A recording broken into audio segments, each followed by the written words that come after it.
అన్నము వలన జంతుజాలము పుట్టును, వర్షము వలన అన్నము సమకూడును. యజ్ఞము వలన వర్షము కలుగును, ఆ యజ్ఞము కర్మ వలననే సంభవము.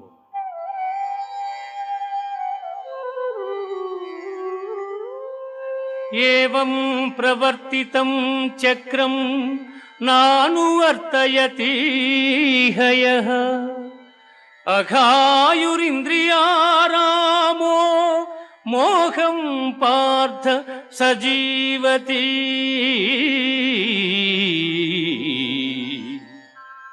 పార్థ, నాచే నడుపబడు ఈ లోకమును చక్రమును బట్టి ఎవడు అనుసరింపడు వాడు ఇంద్రియలోలుడై పాపజీవనుడగుచున్నాడు. అట్టివాడు వ్యర్థుడు.